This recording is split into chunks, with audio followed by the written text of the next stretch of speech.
Para eso, para ver algunos platos que comíamos, que había en otras cocinas de otras regiones de España, que recorríamos por ahí para ver lo que había y traernos a nuestra casa y adaptarlos a nuestra calidad de producto. Esos eran unos viajes que habíamos hecho por allá, que hemos ido hasta París, por los días y todo por ahí. Y la verdad que como allí se cocinaba ya así con unos platos ya más modernos, más sofisticados, pues es cuando empezamos nosotros a llegar aquí con el cocinero que teníamos, ese que era de la escuela de Sevilla, pues vamos a tener pues era el lenguaje especial, y que fue un éxito total. Y el soufflé, que también, porque por aquí no era el soufflé que se hacía aquí, eran el soufflé que lo tenían preparados en una nevera que luego los usaban, pero que no eran los nuestros. Y ya fue cuando empezamos aquí con el soufflé, que fue cuando dio el golpe de verdad. Porque era, y nació lo del banque, porque llevamos tantos años con él, y el soufflé no hay que lo quite de la casa. Aún el otro día estábamos allá en Madrid, cuando fuimos a la difusión, que fuimos a comer allí a un restaurante romano, y un señor que estaba comiendo allí en nuestro lado, dile a tu hijo, por Dios, que el soufflé no lo quite de la casa. Porque nosotros siempre que vamos allí todos los años, que viajan ahí, por ahí por Codero, por ahí, siempre vamos a comer. Normalmente, los soufflés, eso no puede faltar, porque esto fue un plato especial. No, es muy bueno porque refleja dos cosas. Bueno, una, lo gallega que mi madre. Sí.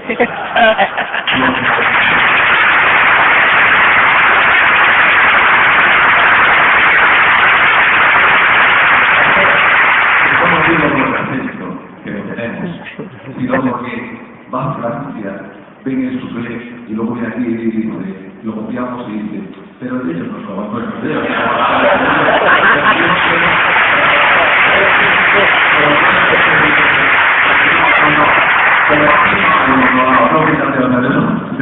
Pero lo robamos y aún así mejor. Por un lado esto, y por otro lado, pues, al final, o sea, somos permeables, y esto es súper importante. O sea, el cocinero viaja. Yo cuento un montón de veces que el cocinero viaja, bueno, espera, porque voy a darle paso ya, por si se nos ríe otra vez la cocina y tal, para que no me quede yo calladito. Digo, Molly.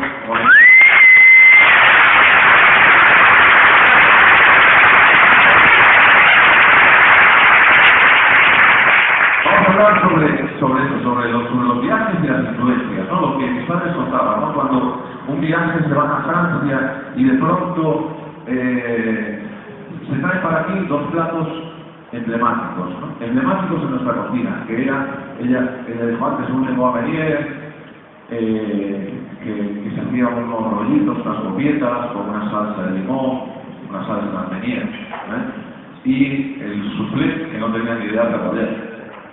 Y entonces, lo que es increíble es la fuerza que llegan a tener mis padres con estos platos. Porque no sabéis la cantidad de veces que yo he oído en casa, no, a mí me gustaba lo que hacían tus padres, la cocina tradicional. Y yo luego me preguntaba, ¿qué comíais cuando veníais a casa? Me decían, o especial el soufflé.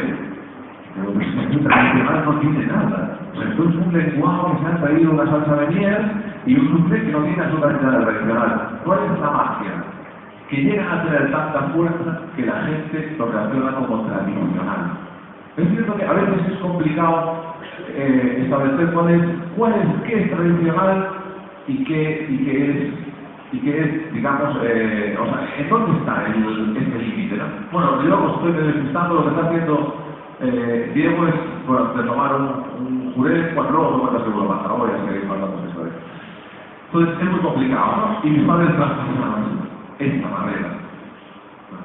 Es buenísimo que me hablen de la cocina tradicional de mis padres y que yo hago cosas raras. Cuando lo que estamos haciendo aquí es una sopa de pescado y ellos se hubieran embaucarían, ¿vale?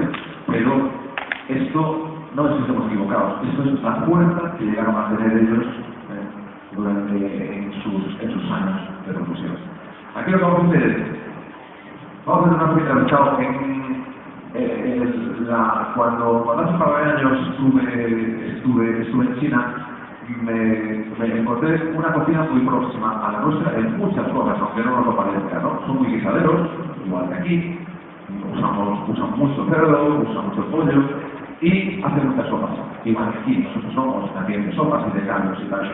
Y entonces estaba viendo las sopas y de pronto veo que incursionaban muchos jengibres y tonos cítricos y tal. Y después de volver aquí, dije, ¿por qué no hacemos nosotros? O sea, ¿por qué no aligeramos? O sea, por eso yo antes hablaba muy bien de que me gusta aligerar las recetas, darle chispa, darle vida, hacerlas más frescas. Bueno, pues creo que la acidez es básica para que esto funcione. Sobre todo cuando comes muchos platos tiene que darse algo de vida, algo de chispa.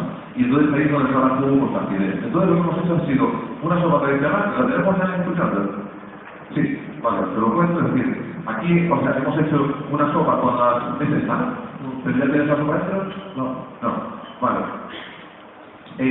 Lo que hacemos es una sopa de azul asado con unas espinas, simplemente.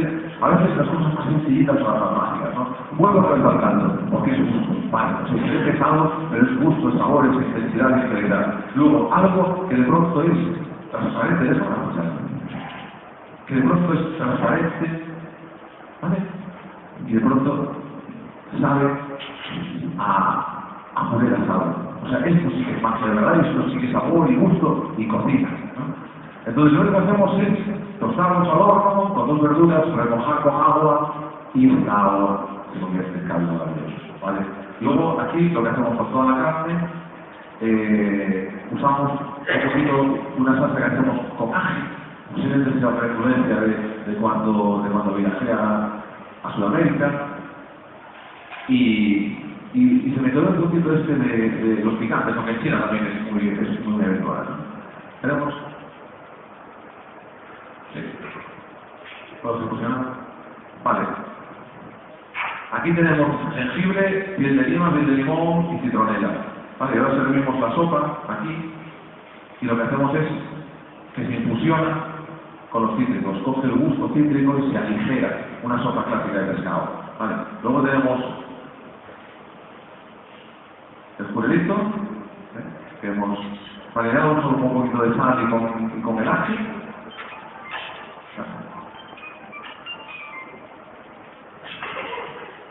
Esto es un poquito de cilantro. Le vamos a poner un poquito encima y lo último que nos quedaría sería servir la sopa, que sería directamente en la mesa, ¿no? Y esto también es cierto que es hacer viajar algo tradicional, la sopa. Volvemos a recurrir a lo que decía, la tradición, la historia, el peso, el gusto de las cosas, pero dándoles una vueltecita y dejándonos influenciar, siendo permeables por muchas cosas. Vamos a retomar que esto es una retrospectiva. Creo que hay algo en la vida que es súper importante y siempre mirar hacia atrás.